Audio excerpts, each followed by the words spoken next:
خوتي خواتاتي مسرح عليكم بونسور تو الموند اهلا وسهلا مرحبا بكم في لايف d'Algérie Part مرحبا بكم في لي سواري d'Algérie Part اللي بديناها اليوم بكري باسكو parce qu'il est temps que tout le monde puisse nous regarder. À la belle et belle, nous avons beaucoup dans notre communauté des oiseaux de la nuit. Mais certaines veulent, ou là, certaines et certains veulent bien profiter de la soirée et se réveiller beaucoup plus tôt le matin.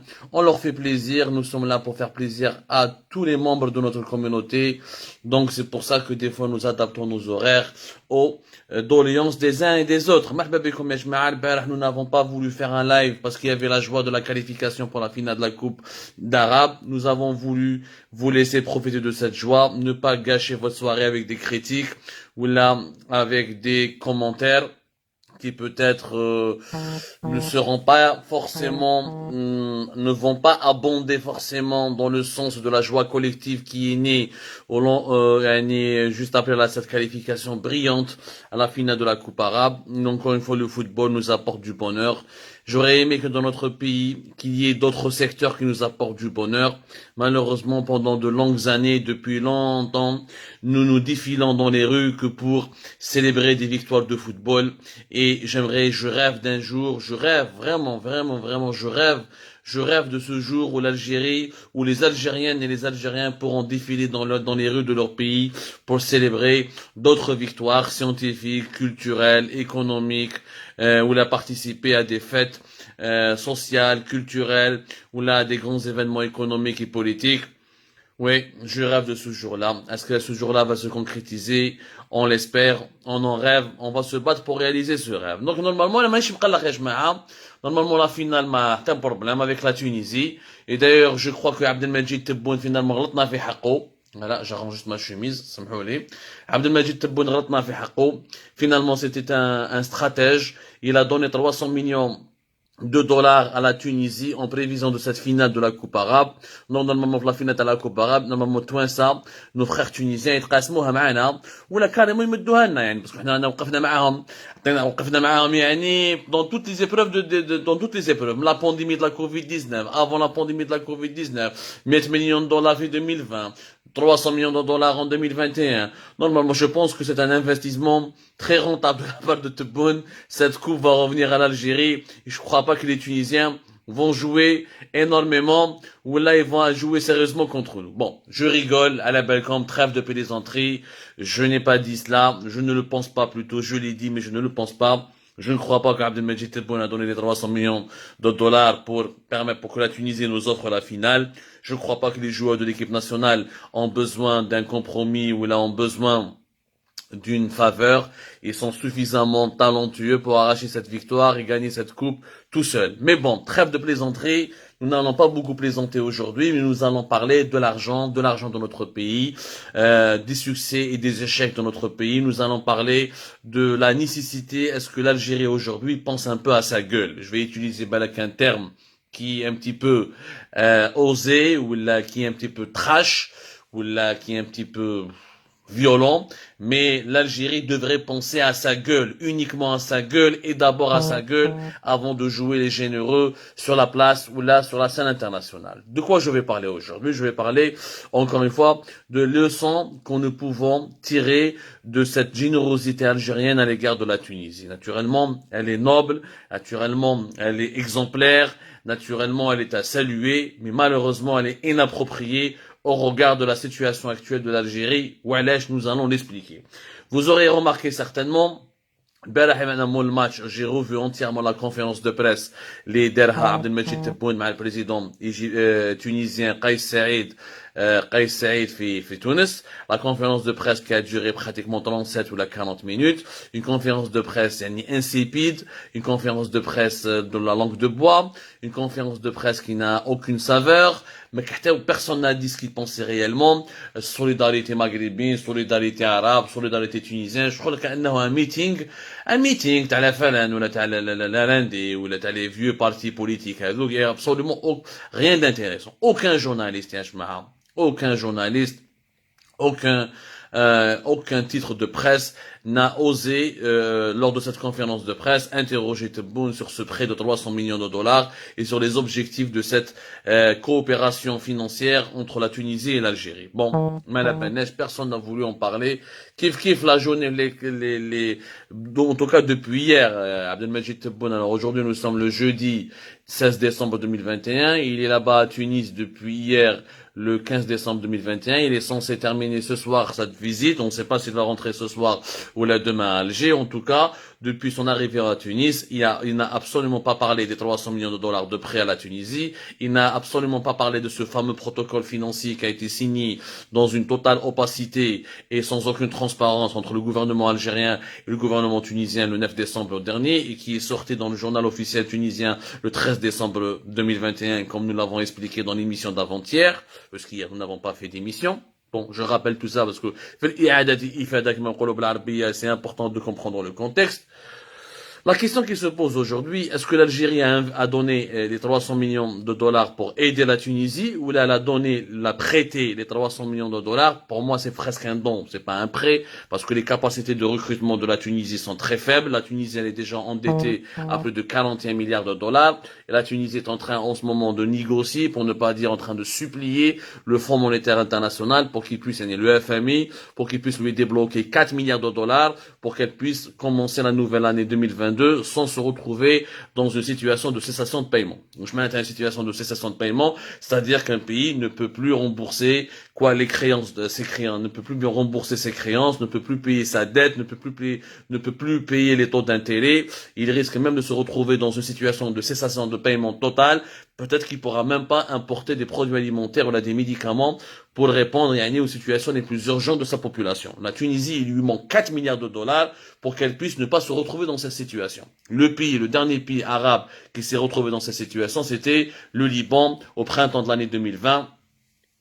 2021 plutôt, au printemps de l'année 2021, où il s'est retrouvé dans une situation de cessation de paiement. La Tunisie risque ce scénario parce qu'elle ne peut pas rembourser les 41 milliards de dollars déjà qu'elle a contracté depuis pratiquement 2013-2014, voire depuis 2012 même, pour certaines dettes de la Tunisie qui remontent jusqu'à 2012. Maintenant, elle doit absolument décrocher les 4 milliards de dollars auprès du FMI, mais selon plusieurs sources, le FMI tergiverse, hésite, il durcit les conditions d'octroi de ce crédit, il demande des garanties. La seule garantie que la Tunisie a pu présenter au FMI, c'est le prêt de 300 millions de dollars de l'Algérie, c'est-à-dire l'acte de confiance que l'Algérie a placé en la confiance que l'Algérie a placée en l'État tunisien, et ces 300 millions de dollars de prêt permettront à la Tunisie au moins d'avoir 4 ou 5, voire jusqu'à 6 mois d'importation de produits alimentaires de première nécessité ou là de médicaments. Ce qui permettra à la Tunisie, on va dans ces discussions avec ses bailleurs de fonds internationaux, que ce soit le FMI, la Banque mondiale,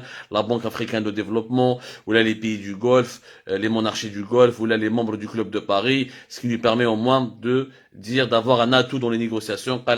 J'ai une garantie, j'ai un pays qui me fait confiance, c'est l'Algérie. Donc la question qui se pose, est-ce que Tebboune aurait aidé de la même manière un autre président qui serait beaucoup moins totalitaire, beaucoup moins dictatorial, qui n'aurait pas renversé l'ordre constitutionnel, qui n'aurait pas collaboré avec le régime algérien pour expulser un réfugié ou là pour extrader un réfugié, je pense naturellement Slimane Bouhafs, si j'ai pas oublié, qui fait partie du MAC, Slimane Bouhafs qui a été récemment expulsé. Alors la question qui se pose, est-ce que réellement l'Algérie aurait aidé un véritable président tunisien démocrate?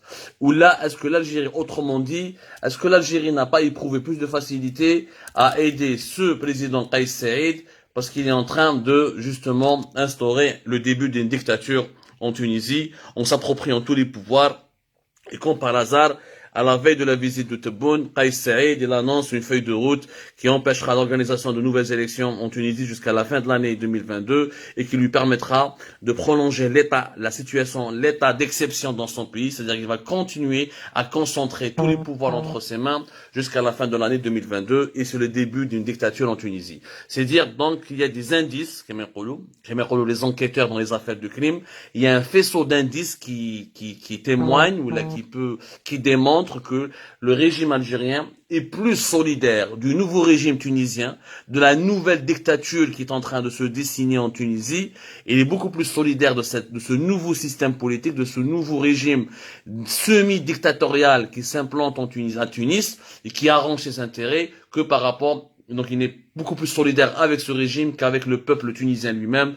Donc je crois que le régime algérien qui se désintéresse de la sécurité économique et financière et du confort social de sa propre population, je le vois mal aller se soucier du confort et de la sécurité des Tunisiens. Honnêtement, vous allez me dire votre avis au cours de cette émission. Donc, ce n'est pas une opération économique. En conclusion, les 300 millions de dollars qui ont été prêtés par l'Algérie à la Tunisie et qui ont été beaucoup plus donnés, parce que la Tunisie n'est pas capable de rembourser, elle ne sera pas capable de rembourser pendant longtemps, et si la situation en Tunisie continue actuellement, on risque de ne pas pouvoir. La Tunisie risque de ressembler au Liban de l'Afrique du Nord et elle risque tous les gens, tous les pays qui lui ont prêté de l'argent, ils vont attendre beaucoup plus que 10 ans ou 15 ans pour se faire rembourser les 41 milliards de dollars, les 4 milliards de dollars qu'elle cherche, c'est-à-dire qu'elle va être endettée prochainement à hauteur de 45 milliards de dollars. Donc l'opération n'est pas économique.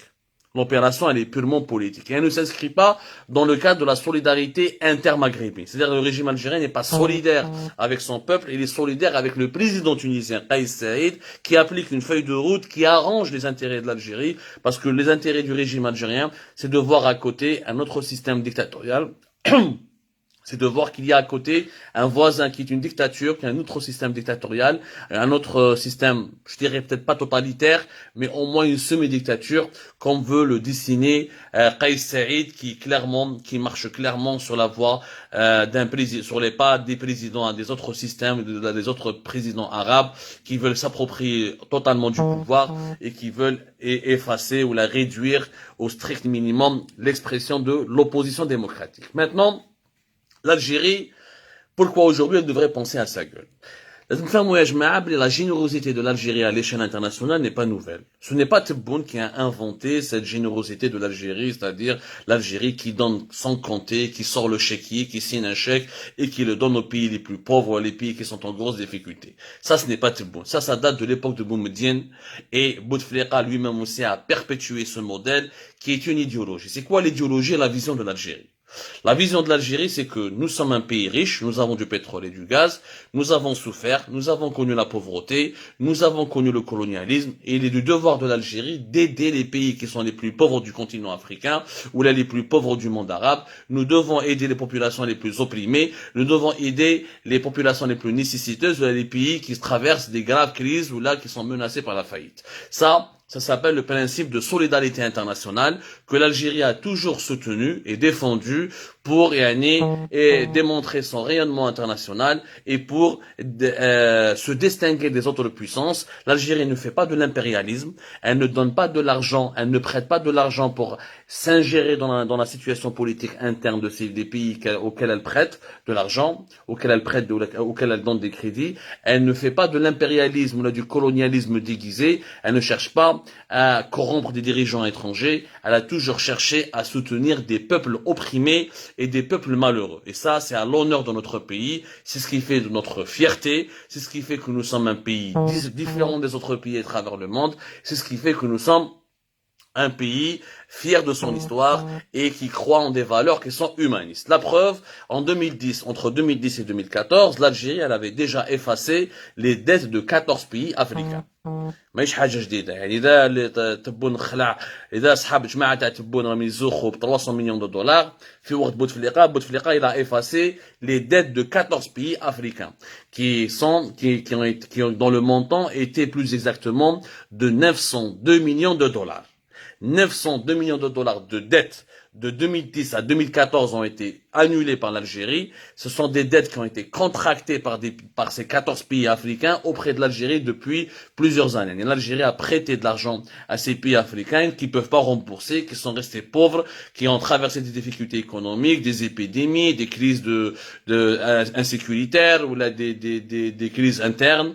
Donc l'Algérie leur a dit, pas de problème, vous pouvez pas rembourser, je supprime, j'annule les dettes. C'était 902 millions de dollars. Je connais les 14 pays africains. Le Bénin, le Burkina Faso, le Congo, l'Éthiopie, qui est aujourd'hui un pays émergent, mais qui était un pays très très pauvre et que l'Algérie lui a prêté de l'argent, la Guinée-Bissau, l'un des pays les plus pauvres du monde et de la planète et du continent africain, la Mauritanie, nos voisins, le Mali, un autre voisin, le Mozambique, un pays qui est lointain, mais avec lequel nous avons partagé des valeurs communes par rapport au mouvement de libération nationale, par rapport à la décolonisation, un pays lusophone qui parle portugais, le Niger, un voisin, Sao Tomé, qui est un petit pays, Sénégal, les Seychelles et Tanzanie. Les 14 pays, le Sénégal qui est un pays attaché à la France-Afrique, qui a des liens très sérieux, très approfondis avec la France, mais ça n'a pas empêché ce que l'Algérie lui efface ses dettes. Donc 14 pays, le Bénin, Burkina Faso, Congo, Éthiopie, Guinée, Guinée-Bissau, Mauritanie, Mali, Mozambique, Niger, Sao Tomé et Principe, Sénégal, Seychelles et Tanzanie. هادو l'Algérie نحات لهم 902 millions de dollars entre 2010 et 2014. Durant la même période, à l'époque de Bouteflika, l'Algérie a supprimé les dettes de deux pays arabes, qui sont l'Irak et le Yémen. Les deux pays arabes, l'Algérie, qu'on a 504 millions de dollars. 504 millions de dollars. L'Algérie, elle a volé au secours de l'Irak quand il était dans sa guerre contre l'Iran, dans ses crises internes, dans sa tentative de lutter contre l'invasion américaine. Zid Yémen, qui est l'un des pays les plus pauvres du monde arabe, l'Algérie leur a prêté à ces deux pays-là 504 millions de dollars. Elle a supprimé totalement ces dettes-là durant la même période 2010-2014. C'est-à-dire la totalité des dettes qui ont été effacées par l'Algérie et que l'Algérie aurait pu récupérer, c'était 1,4 milliard de dollars. Bon, c'était différent. Voilà, l'Algérie pouvait se le permettre. Même si à l'époque, moi par exemple, j'étais contre cette option. J'ai toujours estimé que l'Algérie ne devait pas effacer ses dettes, elle devrait convertir ses dettes en investissement. Il fallait convertir ses dettes en investissement. C'est-à-dire que puisqu'on avait des pays comme le Mozambique, comme la Mauritanie, ou le Sénégal, ou l'Irak, ou le Congo devaient nous rembourser, ok, vous pouvez pas rembourser vos dettes, vous pouvez pas nous rendre notre argent, mais vous donnez des marchés pour les entreprises algériennes. On aurait pu, par exemple, dire au Congo, à l'Éthiopie, à la Guinée, à la Mauritanie, à l'Irak, au Yémen, à la Tanzanie. Bon, certains de ces pays-là sont ravagés par la guerre, comme le Yémen, mais certains de ces pays-là sont stables, comme le Sénégal, comme le Mozambique, plus ou moins, comme la Tanzanie, comme les Seychelles, on aurait pu demander à ces pays, ok, vous n'allez pas nous rembourser, mais nous allons convertir ces dettes que nous détenons que nous détenons à votre rencontre, ou là, comment expliquer, des investissements. Au lieu de nous rembourser, au lieu d'effacer complètement les dettes, vous allez permettre à des entreprises algériennes de s'installer. On aurait pu Mohamed Boualem, on aurait pu demander à Sonatrach, on aurait pu demander à Sonalgaz, on aurait pu à la SNTF, des entreprises étatiques ou des groupes privés algériens. Ils auraient pu s'installer dans ces pays-là et prendre des parts de marché qui auraient pu être plutôt l'équivalent des montants de ces dettes contractées par ces pays-là auprès de l'Algérie. Et c'est comme ça qu'on aurait pu permettre aux entreprises algériennes de se fructifier et de se développer à l'international. Malheureusement, à l'époque, dans le régime Bouteflika n'avait pas choisi cette option, qui n'a pas été proposée concrètement. Même les entreprises algériennes n'ont jamais proposé d'aller de l'aide de l'État algérien pour aller conquérir des marchés africains. Très peu d'entreprises, pour ne pas dire aucune entreprise algérienne n'a pensé. D'ailleurs, les entreprises algériennes ne savaient même pas que leur pays détenait presque plus de 1,4 milliard de dollars d'actifs financiers dans des pays africains, dans des pays arabes. Parce que la dette c'est un actif financier.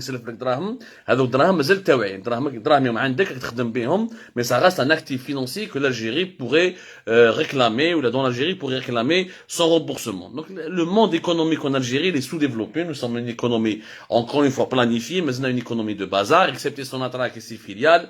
Nous n'avons aucune entreprise qui fonctionne réellement au sens propre du terme. Nous avons quelques groupes privés, c'est Vital, le Fort Bouteflika, il y avait d'autres groupes privés qui étaient riches, qui étaient prospères, les fameux oligarques, Ashab Saïd Bouteflika, mais ils n'avaient pas un modèle de management moderne, ni un véritable business model qui pouvaient leur permettre d'aller à l'international. Maninash, هذاك الوقت قال l'Algérie elle a effacé les dettes. La première erreur, elle n'a pas converti ses dettes en investissement. Franchement, les faits mettent. Mais quand même, c'est quand même noble de l'Algérie d'avoir enlevé ses dettes à des pays pauvres qui ne pouvaient pas la rembourser de toute façon et qui crevaient de faim, bon, entre guillemets. Il y a encore des régions en Éthiopie où on mange pas à sa faim. Il y a encore des régions, la Guinée-Bissau, c'est un pays très très pauvre. La Guinée-Conakry, j'y été, je connais bien Conakry, c'est un pays très très pauvre. La Mauritanie, c'est un pays très limité. Et c'est notre honneur. Moi, je dis, je suis fier que l'Algérie, à l'époque, a aidé ces pays-là. Moi, je suis fier. Et je pense que ça fait partie de notre culture et de notre identité. Et on doit rester comme ça le plus longtemps possible. Sauf qu'à l'époque, on était riches. Les réserves de change à l'époque, 2010 et 2014, pratiquement 200 milliards de dollars. Entre 2013 et 2014, les réserves de change, quand nous, à 193, 194 milliards de dollars. C'est à partir de 2014 que l'Algérie a commencé à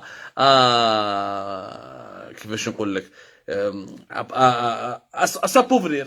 Mais encore une fois, jusqu'à la fin de l'année 2014, on avait 162 milliards de dollars de réserves de change. Entre 2012 et 2013, même à partir de 2011, on a flirté avec les 200 milliards de dollars de réserves de change. Donc à l'époque, on était très riches. Donc quand tu détiens presque 200 milliards de dollars et tu enlèves 1,5 milliard, tu sens pas. Tu sens pas, il n'y a pas d'impact. Au contraire. شكون تاعك مرفه واحد سلفته دراهم وانت مازالك مرفه قال نسمح في الدراهم هذوك ولا سينو ما تسمح فيهم parce que tu es riche. Donc on ressent pas ni à l'époque, il y avait aucun débat. Il n'y avait pas de ni au sein du système, ni à l'extérieur du système, ni dans la presse algérienne parce que nous étions un pays prospère. On était hyper riche. Bon, quand je vous dis hyper riche, c'est relatif. 200 milliards de dollars, c'est pas 2000 milliards de dollars. Vous allez me dire que Volkswagen gagne plus que 200 milliards de dollars. Mais nous étions riches par rapport à nos besoins. Parce que nos besoins, c'était 60 milliards de dollars par an. Nous avions 200 milliards de dollars dans les caisses, jusqu'à 162 en 2014. On était à l'aise. Donc, par solidarité internationale avec les pays pauvres et opprimés, c'était noble. Mais aujourd'hui, la situation a changé. L'Algérie de Bouteflika n'est pas l'Algérie de Tebboune. Les réserves de change les Tebboune ne sont pas les mêmes réserves de change les Bouteflika. La richesse اللي كانت في بوتفليقة n'existe plus في وقت تبون. لازم تعرفوا يا جماعة باللي هبطنا les réserves de change اللي كانوا في la mi-2013 de 194 milliards de dollars هبطوا jusqu'à une cinquantaine de milliards de dollars, jusqu'à 44 milliards de dollars en début 2020. Et vers début 2020, nous étions qu'à 44 milliards de dollars de réserves de change. Alors que la moitié de l'année, à la mi-2013, c'était encore 194 milliards de dollars. C'est-à-dire qu'en 8 ans, l'Algérie, elle a perdu 150 milliards de dollars au niveau de ses réserves. Pourquoi? Parce qu'il y a eu la chute des prix du pétrole, le choc pétrolier de 2014. Entre 2014 à 2016, le prix du baril de pétrole s'est cassé la gueule de plus de 50%. Des baisses jusqu'à 60%. Le déficit budgétaire, la facture des importations par rapport à la facture des exportations, la population algérienne qui ne cessait pas de grandir et de croître, plus d'1 million de bébés depuis 4 ans minimum, voire 5-6 ans. Je n'ai pas les statistiques démographiques, mais minimum depuis 3-4 ans, nous faisions plus de 1 million de bébés. Donc, on était un pays qui a dépassé les 42, 43. Aujourd'hui, nous sommes à 45 millions d'habitants. Ce qui fait que les réserves de change n'ont rien que ça. Couvrir le déficit de la balance de paiement, la balance commerciale, couvrir le déficit de budgétaire, les dettes publiques, financer la sécurité nationale, les budgets de l'armée, financer l'État algérien l'État algérien consomme à lui-même l'équivalent de 63 à 64 milliards de dollars. Donc les réserves de change n'ont Donc le pays s'est appauvri. Donc, les réserves de change réellement, minimum, 30 milliards de dollars, entre 30 et 25 milliards de dollars, et ces réserves de change risquent de s'épuiser définitivement, comme je l'ai dit 1000 fois, et comme je vous l'ai expliqué 1000 fois, parce que l'argent qui est placé, s'il n'est pas investi, s'il ne te ramène pas du taux d'intérêt, s'il ne te ramène pas un retour sur investissement, l'argent qui n'est pas fructifié est un argent qui est appelé à disparaître. à disparaître tout simplement. Donc c'est pour ça que هذو les 44 milliards de dollars تاع 2020 ما راهمش اليوم 44 milliards de dollars, راهم تحت 30 milliards de dollars. من la fin 2022 يكونوا même pas 10 voire 5 selon la situation économique et financière et selon les dépenses publiques et selon ce que l'État algérien comment il va puiser dans ces réserves là. Tôt ou tard, entre 2022 et 2023, ou plus tard, 2015 vers 2023, on ne peut plus compter sur nos réserves de change. 44 milliards de dollars, c'est une année et demie d'importation. Une année et demie d'importation de produits nécessaires, de médicaments, de produits alimentaires, etc. On va durer pratiquement une année et demie. Ce qui est quand même un seuil de c'est pas un seuil de sécurité élevé. Et un pays entre 6 mois et une année ou une année et demie, ça veut dire que nous sommes un pays fragile. Ça, les données font en sorte que l'Algérie d'aujourd'hui, c'est un pays qui est en train de s'appauvrir. Énormément s'appauvrir. Donc, في الوقت هذا اللي انا بالك les réserves de change تاعي capable يخلصوا لي من 2022-2023 نروح انايا en une semaine نخرج 400 millions de dollars نمد 100 millions de dollars un don à la Palestine que je vais jamais récupérer et je donne 300 millions de dollars à la Tunisie dans des conditions opaques qui sont pas claires, qui sont pas transparentes, on sait même pas comment ça a été négocié le deal, le protocole financier entre la Tunisie et l'Algérie et on sait même pas comment on va récupérer cet argent. Donc en une semaine, je claque 400 millions de dollars, alors que moi, je suis un pays qui s'appauvrit. Ça s'appelle une conduite inconsciente, pour ne pas dire une conduite suicidaire. Réellement, aujourd'hui, l'Algérie elle-même fait partie des pays qui doit être aidée. L'Algérie, bientôt, elle va rejoindre la Tunisie. L'Algérie, si elle continue comme ça, dans 3-4 ans, maximum, on risque d'être un pays qui sera confronté, qui va se retrouver dans la même situation tunisienne. C'est-à-dire un pays qui sera obligé de s'endetter. On a les réserves de change. même قول يا سيدي البترول دابور البترول راه ينقص هذا العام جاب لنا 32 مليار دولار راح يجيب لنا مازال ما نباناش انا سور نقولوا هذا العام دون لي ميور سيناريو اوبتيميست 2021 راح يجيب لنا لو بترول لو غاز دخلوا لنا 32 مليار دولار ونقصنا في لي زامبورطاسيون يعني درنا لي بينوري صاونا دي بينوري دو برودوي اليمونتير نقصنا كلش ما كاش طوموبيلات ما كاش تليفونات ما كاش الكابا نقصنا لي زامبورطاسيون راح اون فا امبورتي مينيموم 31 32 يعني واش راح ندخلوا راح نصرفوه aucun bénéfice باش تفهموا مليح ولا un petit peu même pas 1 milliard de dollars de bénéfice باش تفهموا مليح ما عليناش.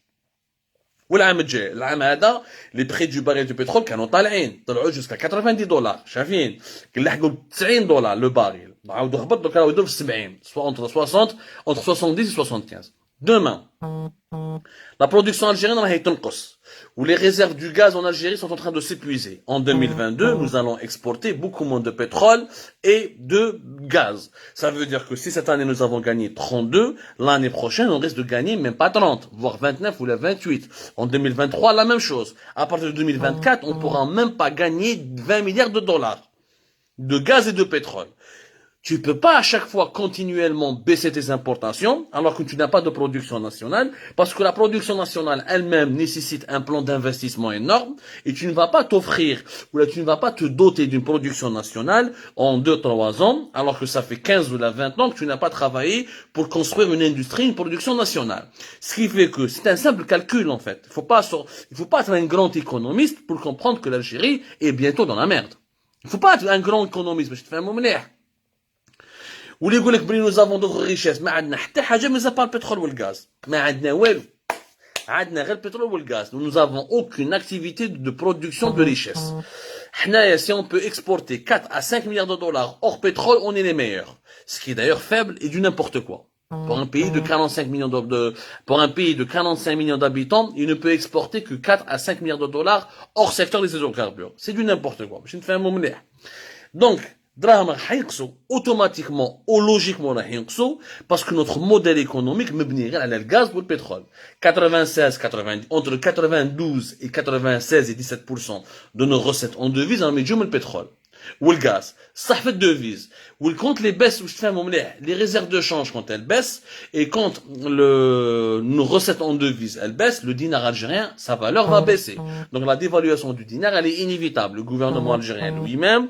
sous l'ère Tebboune et le gouvernement de Tebboune et Tebboune lui-même ils ont programmé une dévaluation du dinar qui va durer jusqu'à 2023 une monnaie qui est dévaluée c'est du pouvoir d'achat qui est volé aux citoyens ça veut dire plus d'inflation plus d'augmentation des prix la cherté de la vie va exploser le chômage va exploser, l'activité économique sera encore instable, parce que quand la monnaie elle est instable, l'économie elle est instable. Ça, c'est une règle économique de base. De base, encore une fois. Donc, la situation actuelle de l'Algérie, c'est quoi? En fait, on est en train d'aider la Tunisie, mais nous sommes nous-mêmes la future Tunisie. L'Algérie elle-même, la Tunisie, au moins c'est une population beaucoup plus petite et un pays géographiquement plus petit que l'Algérie. Vous imaginez lorsque le pétrole et le gaz vont nous faire rentrer même pas 20 milliards de dollars et que nous serons obligés d'importer au moins 31, 32 milliards de dollars, on aura toujours un déficit de 12 milliards de dollars que nous ne pouvons plus combler avec nos réserves de change parce que les réserves de change تاعنا راح يخلصوا total entre 2022 et 2023. Du coup, nous allons nous-mêmes nous retrouver dans la situation d'emprunter. تبون قال لك non, je demande l'emprunt national وما نروحوش la famille. هذه كاع خروطو اللي ما نحتسلف. Le dinar راح يطيح. Les Algériens vont s'appauvrir. L'argent de l'informel, il est en dinar. C'est pas avec du dinar qui est une monnaie qui n'est pas convertible que tu peux acheter le blé, que tu peux acheter le lait, que tu peux acheter des armes pour ton armée, que tu peux acheter des équipements industriels, que tu peux acheter des avions, que tu peux acheter des vêtements, alors que 90% de ce que nous portons, il est encore importé. Le discours de populiste va ruiner l'Algérie. L'Algérie se dirige petit à petit vers une faillite financière qui est proche et qui est là, qui est juste sous nos yeux. اللي يقول لك l'agriculture algérienne وش جابت l'agriculture algérienne حنا البطاطا في بلادنا on n'arrive pas à la maîtriser. Voilà l'agriculture, l'or, on a des petites quantités d'or, de diamants, ça ne suffit pas pour financer les besoins de 45 millions d'Algériens et de 50 millions d'Algériens d'ici 2026-27. Puisqu'on fait chaque année 1 million de bébés. Nous n'avons aucun secteur économique, aucune activité, aucune autre richesse qui peut remplacer rapidement, ou dans les 3-4 années, dans les 3 ou les 4 prochaines années, nous n'avons pas une richesse qui peut remplacer le pétrole et le gaz aussi rapidement. Quand je parle de la richesse, c'est-à-dire nous n'avons pas la capacité de gagner 30 milliards de dollars autrement que par le gaz et le pétrole. Or l'Algérie, pour qu'elle soit équilibrée, pour qu'elle puisse survivre à une onde de choc qui vient de l'extérieur, pour qu'elle puisse survivre à une crise financière, il lui faut au minimum 30 à 35 milliards de dollars qui rentrent chaque année. En devises, en dollars ou en euros. مش المارشي informel ou le dinar est une monnaie de monopoly. Ça s'appelle une monnaie de singe, elle ne vaut rien, sa valeur elle est artificielle. C'est la Banque d'Algérie dans un bureau qui décide quelle est la valeur du dinar selon les réserves de devises et selon les subventions que nous accordons à cette monnaie qui est artificielle, qui n'a aucun sens. Aucun sens. ما تشري بها des vaccins, ما تشري بها des médicaments, ما تشري بها la matière première, ما تشري بها. باش تفهموا مليح. Donc حنايا لازم نفهموا اليوم. C'est beau d'aider les autres. C'est beau d'avoir une idéologie ou là une vision du monde qui est basée sur l'anti-impérialisme, sur la solidarité internationale, sur la solidarité avec les peuples opprimés, sur le soutien aux peuples opprimés parce que nous étions nous-mêmes un peuple opprimé. Nous restons d'ailleurs toujours un peuple opprimé. Nous vivons pas dans une liberté exemplaire, nous vivons pas dans des démocraties, ni avec un système politique qui respecte nos libertés ou nos libertés fondamentales. Donc, on ne peut pas se solidariser avec les autres quand nous n'avons pas la capacité de se solidariser et quand nous avons nous-mêmes, Algériens, besoin de cette solidarité. C'est l'Algérie qui a le plus besoin de solidarité nationale et internationale dans les années à venir. Quand je dis dans les années à venir, je parle des 2-3 années à venir. Parce que 2022 sera une année économiquement plus terrible et plus difficile que 2021. Et 2023, la même chose, pour une raison qui est simple. Plus de population, ça veut dire plus de besoins. Nous avons un modèle économique qui s'appuie sur un secteur qui nous rapporte de moins en moins d'argent. Donc, on va vers l'impasse.